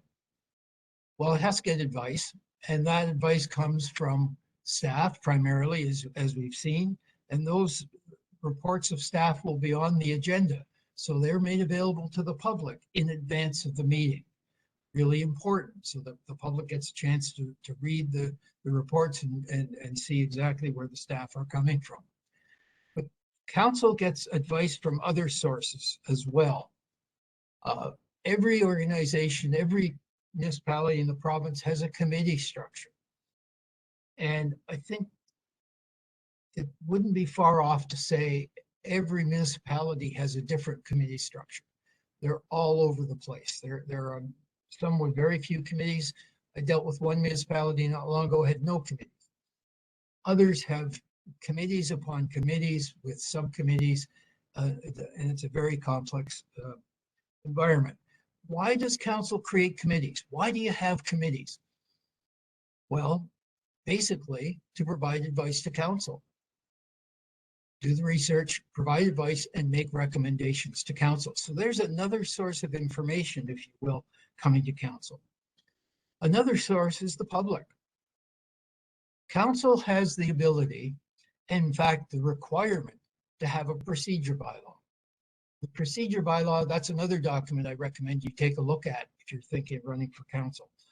The procedure bylaw sets out a whole series of things, but one of them is how the public have the opportunity to come and address council, generally referred to as delegations or deputations.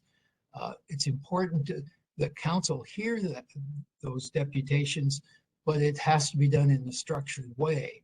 And that is set out in the procedure bylaw of each municipality. Interestingly, the courts over the years have made comments that the primary role of the public at municipal council meetings is to observe. That's that accountability and transparency piece again, the ability to watch. Some activities of a municipality cannot be done by council, by the municipality. And these are done by what are called local boards. There are a series of them, but let me just give you one example, and that's the library board. If Guelph wants to have a library system, council cannot administer it. It must set up a separate entity called the Public Library Board. Council appoints people to it, but the library board administers day to day. The relationship between the municipality and the board is set out in the Public Libraries Act. And that's true for all the boards. They have a different relationship with the municipality, and you have to look at the legislation to find it. Okay, you need to understand this point really, really well, I think, at the end of the day. If you're going to be on council, you better love meetings. I mean, you better really love meetings, because if you don't, you're going to have a really miserable 4 years. Not only that, you better love them, and you better get good at them, because that's where decisions are made. That's where policy is set. And if you're not doing what you can to get your ideas and thoughts across, you're going to get very frustrated. So don't think that you are running for office that you're going to have two meetings a month, council meetings. There are numerous meetings.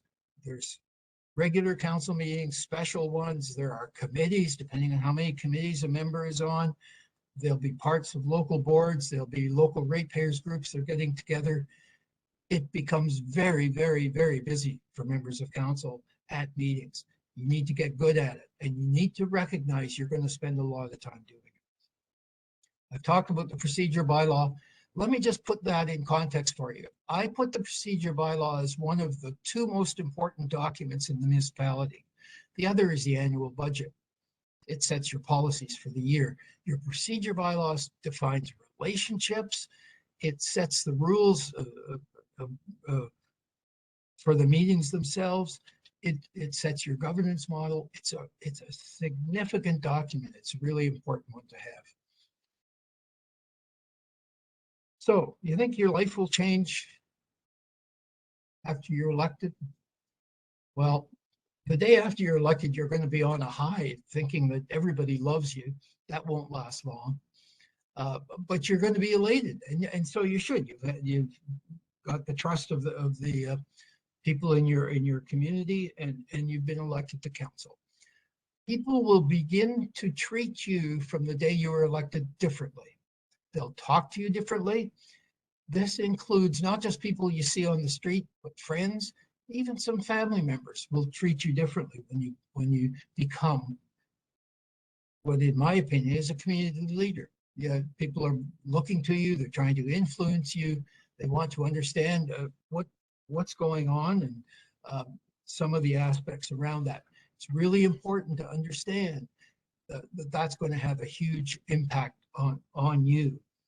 The other thing to keep in mind, when you win the election, you are on for 4 years at 24/7. It never goes away. People expect that they can contact you at any time, and they expect an answer. They often think that you can solve their problems. You're going to find out very quickly. Often you can't.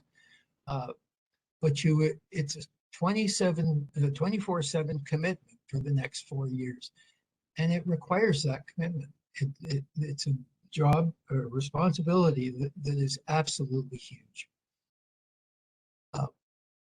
I've worked with and spent time with a lot of members of council right across this province over the years. And I can tell you that being on municipal council, and in fact, being an employee in municipality, absolutely consumes you.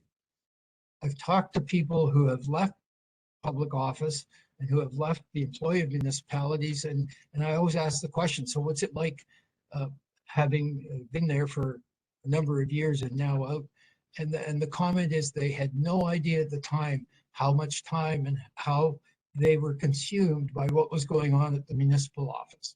It's really significant, and you need to pay attention to it, in my opinion. You need to be aware of it as you go in. One of the things I recommend is that if you have not done so, you have a talk with a significant other.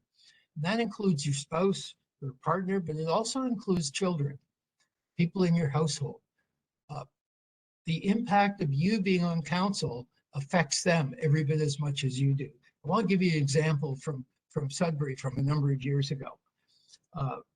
Sudbury was dealing with an issue around store hours. Sudbury was in the dark ages compared to the rest of the province. It had a store hours bylaw that allowed stores to be open only certain hours. Council member came to me and said, I want to expand the store hours openings for 2 hours a week. And my thought was, you don't want to do that. You're better to get rid of the bylaw altogether and just open it up. And he said, no, that's what I want. So I prepared it. We put the report to council. Council approved it, expanded the hours by 2 hours. Impact on the members of council was dramatic. They could not go to a store, to a gas station, to any community event without being deluged with concern by business people and employees in the community, in the retail sector. But that's okay. They're expecting that. What happened, though, is the spouse of every member of council took the same abuse in stores. Understand that the issues that council deal with apply to you, but they're also going to affect your family as well. You need to have conversations. It used to be when everybody had a phone, a home phone, you had to have some rules around how you answer the phone, who answers it, what do you say, what happens if it's an irate taxpayer on the phone with a 10-year-old, how do you deal with that? It doesn't matter where you are as a member of council. If you're at the grocery store, the gas station, people will want to talk to you. I talked about having to love meetings, but the other thing you have to understand is you have to spend a lot of time reading. You better love reading because you're going to have to do a lot of it. Agendas are huge, and the expectation is that you go to meetings prepared. And sometimes those agendas are 100 pages or more with the documents that go along with it. It's substantial, and you have to read it all. You are at risk if you don't. Why? Because buried in there somewhere could be an issue around municipal conflict of interest. You need to be aware of what's on every single agenda, council and committee. It's a huge amount of time. And again, it impacts the time you have with your family. So the prep time and the meetings time become really significant, I think, in terms of your impact and on your family and on the community. Micromanaging is a term that gets used in the municipal sector where members of council want to direct work. They go to an employee and say, I want you to fill that pothole, or I want you to prepare these reports, or whatever the work. I want you to do some work. There's no authority to do that. It's not within the mandate of members of council to direct work of staff.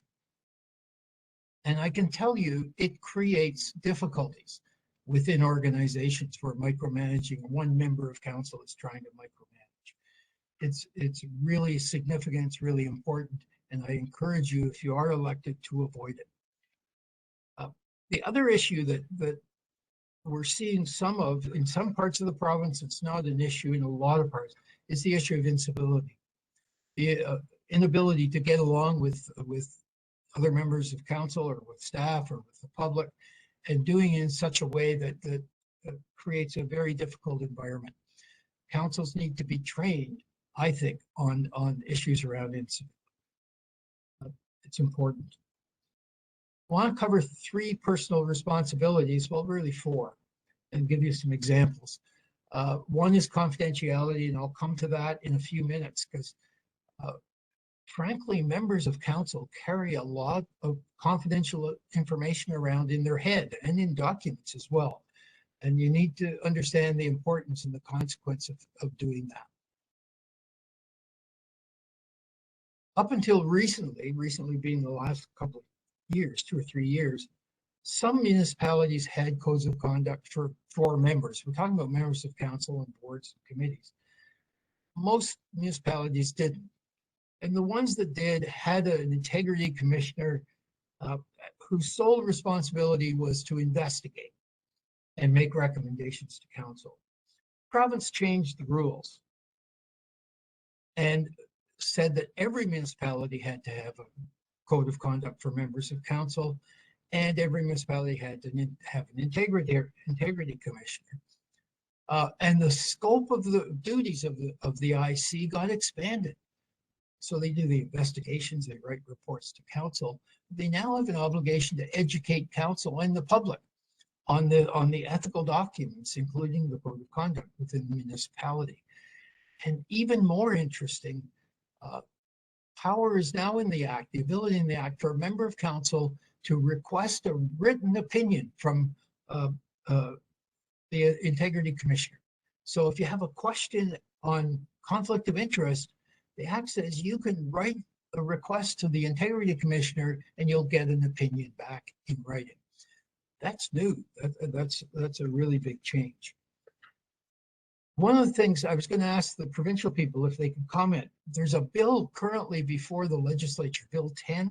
Let me read the title. The Stopping Harassment and Abuse by Local Leaders Act 2020. And I just wondered where that is in the pecking order, when the expectation is it going to come into effect before the provincial election happens. It's a reaction again to the inappropriate conduct by some members of council in some parts of the province. Municipal conflict of interest came into effect, this act came into effect in 1972 and really didn't have a lot of changes up until recently. This act applies to members' personal obligations. It does not apply to staff, it applies to members. Members are not in a position to ask staff for advice on this act, and the courts have made it clear to staff they have no ability to provide specific advice with respect to it. But now, as I said, if you're on council and you have a question, you can ask in writing for a report or an opinion from the IC. It deals with pecuniary interests. Pecuniary means financial. So if you have a financial interest in a matter that's coming to council, and there are different ways of that happening. It can be direct.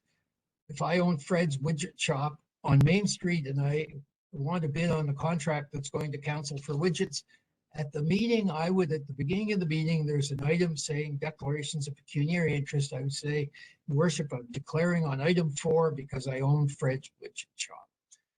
That's a direct pecuniary interest. If I own Fred's Widget Shop Limited, the limited company, that's an indirect pecuniary interest, but I still have to declare it.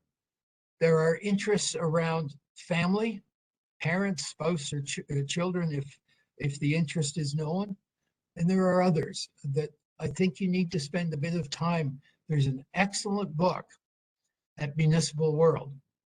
If you go to municipal, just put in Municipal World, look for the book on the Municipal Conflict of Interest Act in Ontario.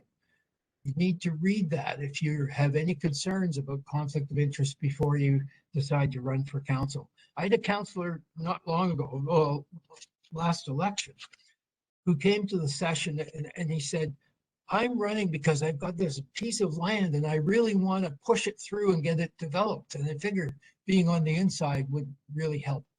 In fact, being on the inside would take him out of the entire process.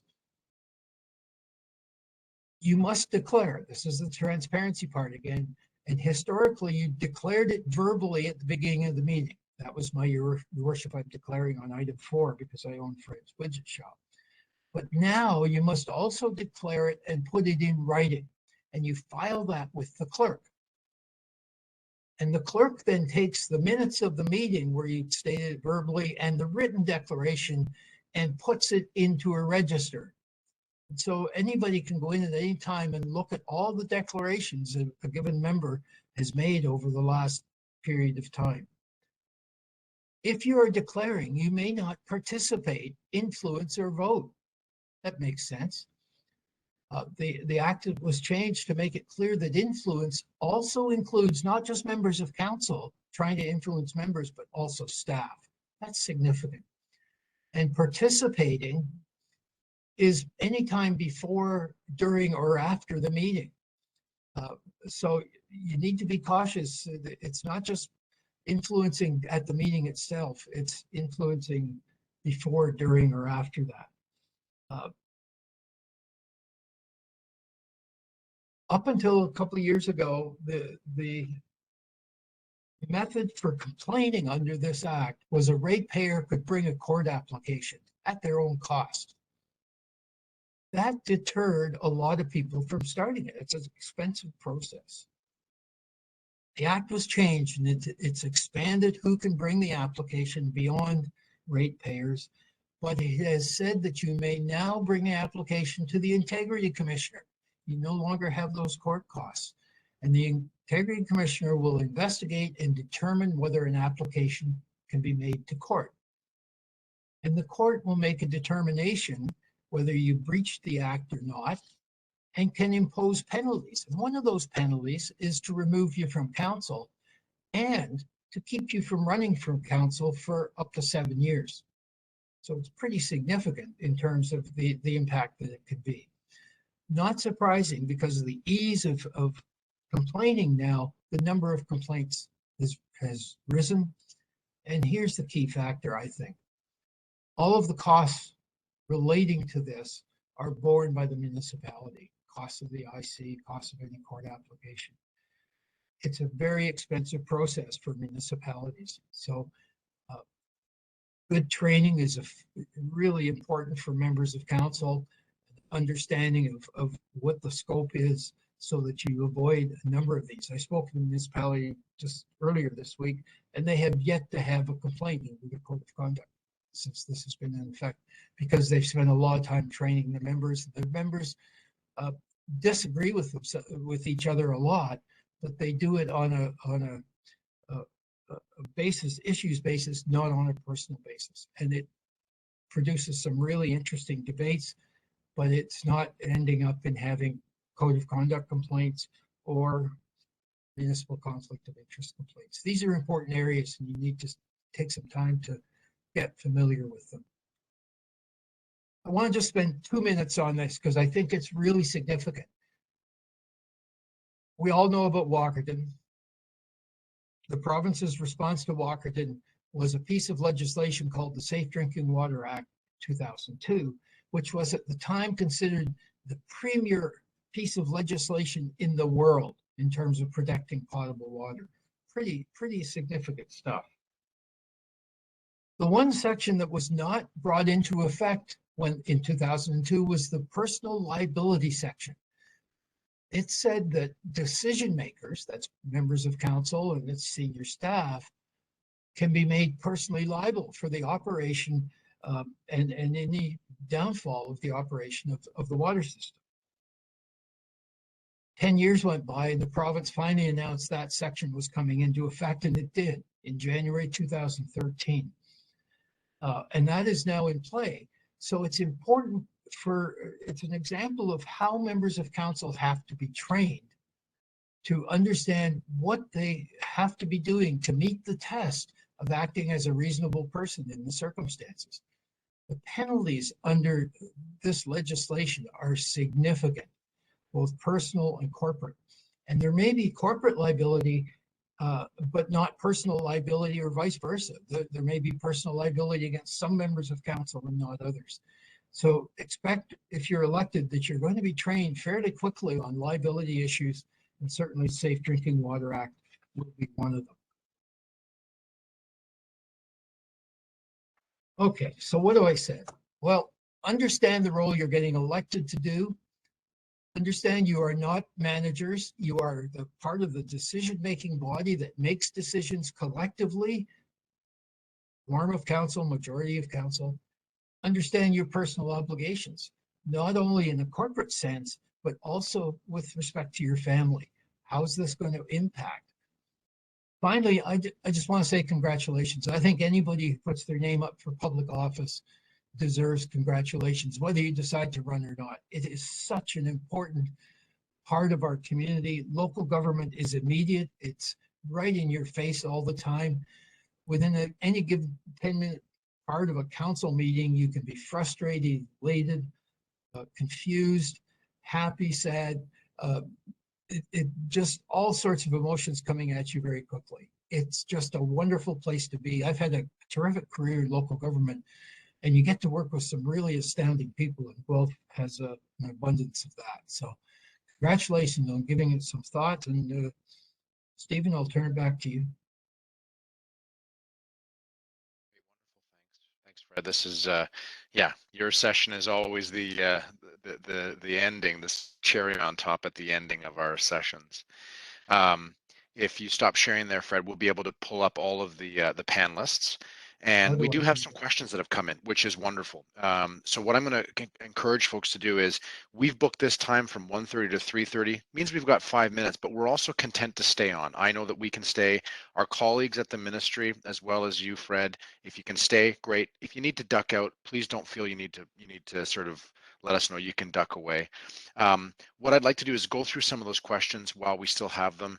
And again, if individuals want to ask questions, please use the chat function in the WebEx chat. Make sure you're directing those to all participants. I'm going to moderate them a little bit. Our panelists will be able to see them come in, but I'll go through and attempt to moderate some of them as we work through.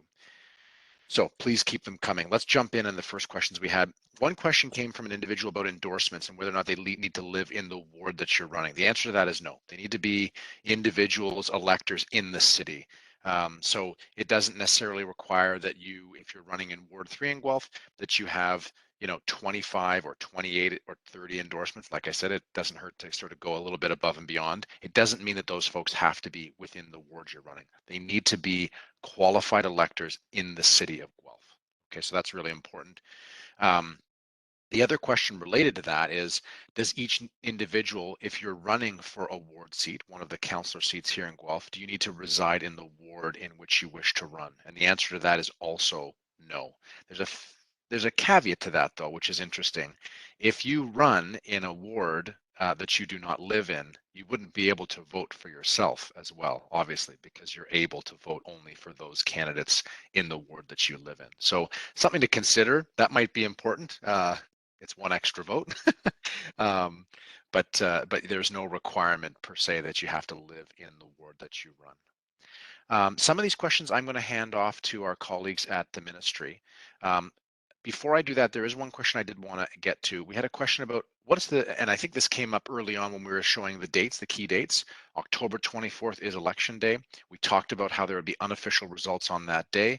And then shortly thereafter, there was another date that talked about official results. So the question is, what's the difference between official and unofficial? Running an election and administering and delivering an election in a city like Guelph is not a whole lot different than, for example, running an election provincially. We get a lot of votes coming in through a lot of different voting locations, and it takes us time to formally tabulate those. So the unofficial results are really the results that we get immediately on the night of. We use tabulating vote equipment in Guelph, and so we're able to get what I would say are very, dare I say, near exact results on the night of the election. And so we will post those, but we will post those as a caveat that they are unofficial. The Act gives us the authority to then declare and certify the results at a later date. And so we do that. We make that official, usually within the next day, and if not, within for sure 2 days following election day. But again, I can say with good confidence the difference between an unofficial result and an official result is very, very slim, if any at all. The tabulating equipment we use gives us a great degree of certainty.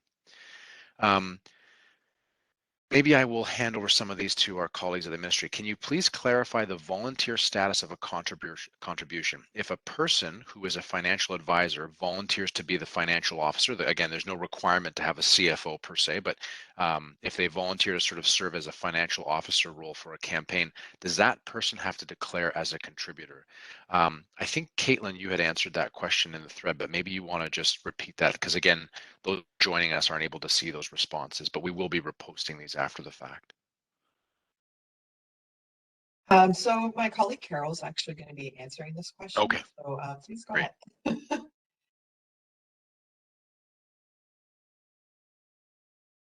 Oh, Carol, I believe you're muted.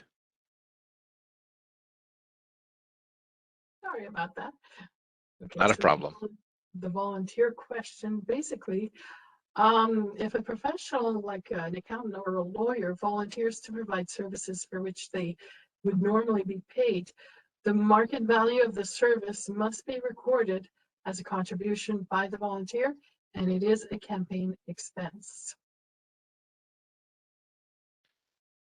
Yeah, that's very clear. And the nice piece too is, Carol, I think it was you that actually mentioned that the new candidates guides that are put out by the ministry are coming out on April 1st. Those are really great resources. Again, I can't stress enough. I think Fred stressed it. I know that our friends at the ministry stressed it. Checking the legislation is really important. But if you can't do that, or you want to have a quick reference, plain language reference before you sort of dive into legislation, those guides are very, very valuable. They don't replace legislation, but they can be really valuable for getting some quick hit information. There was a question in regards to what's the average cost for running for municipal council. I don't know if there's a simple and clear answer to that. What I can tell you is those candidate financial filings and those candidate financial statements that we collect at the end of the election, that our friends at the ministry provided or spoke to, they're available online, and you can see those online. They are public records and public documents, so you can see clearly what other individuals who have been successful and those that were not successful in the previous election, you can see what their expenses were, what their contributions were. You can see the value of those amounts that they received and then concurrently spent. So those are really good tools, but there is no easy way for me to provide an average cost of that. And I would encourage individuals to take a look at those financial filings if they're interested. One question came in regards to fundraising expenses and the need for those to be recorded. So I again, perhaps it's Carol, perhaps it's Caitlin. Yeah, I can Jane, answer that one as you. well. So Sure. this one, we want you to refer to the Form 4 if you're a candidate, Form 8 if you're a third-party advertiser, because that will give you a bit more of the information, because it's a bit of a vague question. Yes, you should keep receipts for everything regardless. Yeah, and that's a really good segue as well. I can share what that Form 4 looks like. I'll share my screen quickly, and it's a good example to share with individuals. This form will be provided to candidates as part of the nomination package. We will link to it. It is very easy to find online. But it is a statutory form. It's a required form as outlined in the legislation, and I would really encourage individuals to find this form. Again, you'll have access to it when you do file your nomination papers, and you can access it even in advance if you'd like. It's a fantastic resource, and it really is a good tool to kind of look through before you begin a campaign to get a sense of the kind of things that you'll be required to keep track of and account for.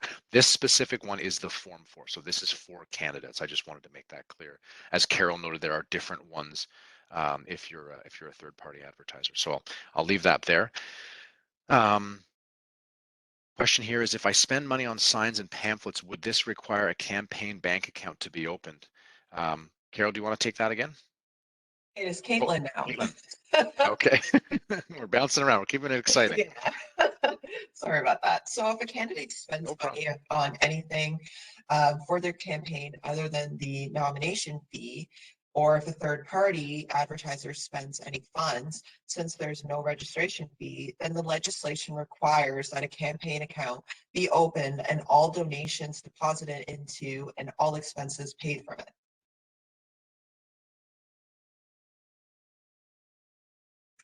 Great. Okay, thanks. Let's keep moving through some questions here. Again, we're past 3:30, so if individuals do need to duck out, that's completely fine. We intend to stay on a little bit longer just to get through some of the questions, and we will recap and repost some of these questions in the recording as well. So we'll continue to move on. Another question we received, Carol, Jane, Caitlin, is whether or not an expense outside of Canada can be incurred for example, designing a website. So fundraising functions, sorry. There's no requirement in the Municipal Elections Act that expenses incurred for elections, goods, or services be sourced in Ontario or Canada. They do need to be reported and cannot be incurred prior to a nomination form being filed, or a third party registering. Yeah. So, no. We had a question about recapping some of the web resources and the links. Fred mentioned, for example, the Municipal World resource will link to things like that through our website, and the resources that the ministry staff also provided through their slide deck will also be linked through guelph.ca/vote, so there'll be ample amounts of those resources available. We have another question. Let's see, keep going here. Here's a good question. What type of resources do candidates receive? And the example that's given is a voters list, for example, with phone numbers and information in the ward and where you're running. We do provide voters lists for candidates. We, again, as I mentioned early on, when you file a nomination paper, you'll be given access to a confidential candidates portal. We will put a lot of the information, those resources that we've talked about here, on that portal, and we also include a link to the voters list data. You're entitled to that as a candidate. We do require that there's an acknowledgement that it be used only for election purposes. Believe it or not, we've had individuals, and this is not uncommon in the province, where someone would register for office to get access to a voters list. It contains personal information on it, and then they may withdraw following that. So they're clearly looking to access information. So we do place a requirement and a disclaimer for candidates that that information is to be used solely for election purposes. There aren't phone numbers on the voters list. There's addresses. It indicates things like the school board support. Obviously, we're providing information to school board trustees, and they need to know who a school board elector is in their area. They would be provided only the list of those electors that are eligible to vote for the office that they're seeking, but it does not include phone numbers per se. The question here is, are there rules about when you can formally announce your intention to run on social media or hint to a run on social media? Maybe I'll take this and then I can sort of hand it off to our provincial colleagues. There's nothing formal to say in the Act in that regard, but what I will say is there are very formal rules, as you've heard from our colleagues at the ministry, in regards to when expenses can be incurred and when contributions can be received. And so sharing information that you're intending to run for office is not something that's prohibited per se by the Act, but then the act of actually campaigning, which is to say incurring expenses or receiving contributions or donations, that is a formal act of a campaign, and that cannot be done until you've filed nomination papers. Is there anything else you wanted to add in that regard? Jane, Caitlin, Carol? No, I think you summed that up quite well, Stephen. Okay. Question here about, are there rules about canvassing or door knocking, literature distribution, online signs, etc., that potential candidates can refer to now? I think the simple answer to that is a couple of things. Do check out and do look at the Municipal Elections Act. That's Fred mentioned a few pieces of legislation that are really foundational to your role as a potential member of council or a school board trustee. The Municipal Act, the Education Act, the Planning Act.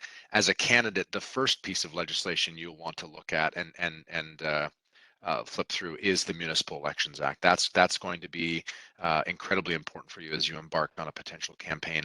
Other than that, I would suggest that the guides that are coming from the ministry in April will be very valuable as well. They are available on the ministry's website, ontario.ca, and you can sort of navigate to the Ministry of Municipal Affairs from there. Or we will also be linking to those through the city's website as well.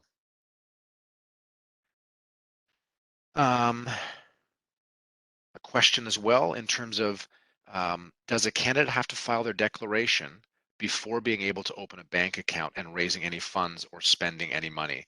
I'll let the ministry folks, I can certainly answer this, but I'll let our ministry friends take this one.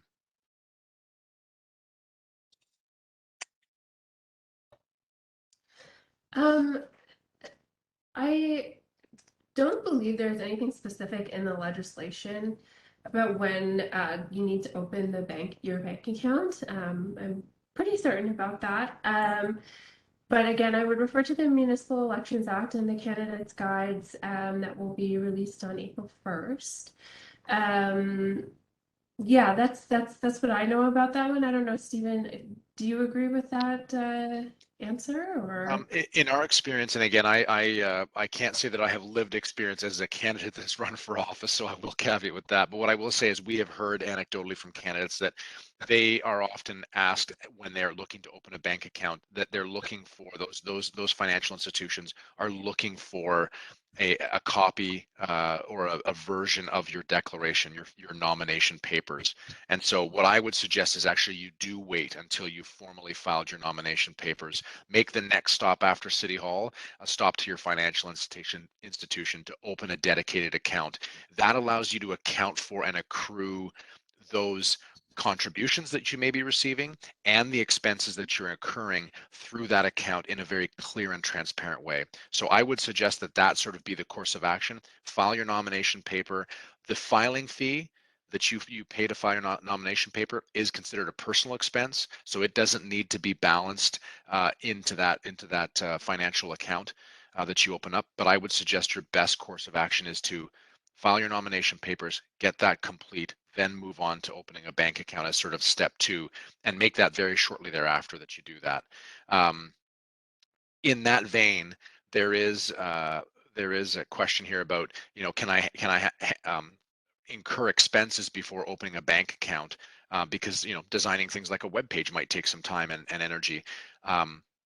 Again, I can't certainly provide legal advice, but I would certainly caution against that. I would suggest that you opening a bank account, filing your nomination papers first, then opening an account, then incurring those expenses is probably the most transparent, clear, and above board approach to carrying out those activities. You can't incur an expense before you filed your nomination papers and you're officially a candidate for election. And you will want to open a bank account almost immediately after you filed those financial the nomination papers. Caitlin or Carol, do you want to add anything to that? No. Okay. You answered that really well. Thank you. What I can say is to those that are attending, I don't think we have any more questions. I'm going to say one thing. We are really looking forward to the April 12th session we have coming up. It is going to be a hybrid event. You're able to attend in person. Our colleagues from the ministry, I don't believe, are able to make that session again, but thankfully we have this recorded, which is wonderful. What that means, though, is that Fred will be joining us in person on April 12th, which is great. I hope that a lot of the attendees found Fred's touch point as a really valuable tool. I can't stress enough. I think there's a great deal of respect for those that choose to put their name forward. I can say that we as staff are certainly very appreciative of that. We recognize the commitment that it takes. And with that comes a great deal of respect that we have for those that run for office. It is a very significant decision to make. We certainly strongly encourage people to consider doing it, and we look forward to seeing as many people as we can when nominations open on May 2nd, but it does take some time to think about it. And so if you're still having some thoughts, if some questions sort of percolate through over the next few days, by all means consider coming to that second session. Nothing wrong with repeat attendees. We're happy to have you. And if you have some questions about what it means to run for office and sit as a member of council, we're welcoming Fred back to be able to answer those specific questions. And so with that, I will wrap it up. This recording will be available. We'll likely post it after the April 12th session. I want to take the time now to thank my team in the city clerk's office immensely for pulling this together. There's a lot that goes on behind the scenes, and I owe a great deal of credit to them. I also want to thank our friends and colleagues at the Ministry of Municipal Affairs and Housing, Carol, Caitlin, Jane. We really appreciate you making time to come out, and your information is also valuable. And then finally, Fred, Really appreciate you joining as always. I think it's a real fresh look at what it means to run for office, and you certainly provide that for folks. So with that, I will give my great thanks to everyone that attended and those that put this together. We'll see you on April 12th. And if we don't, and you do file your nomination papers, good luck in the upcoming election. Thanks so much. Take care, everybody. Bye for now.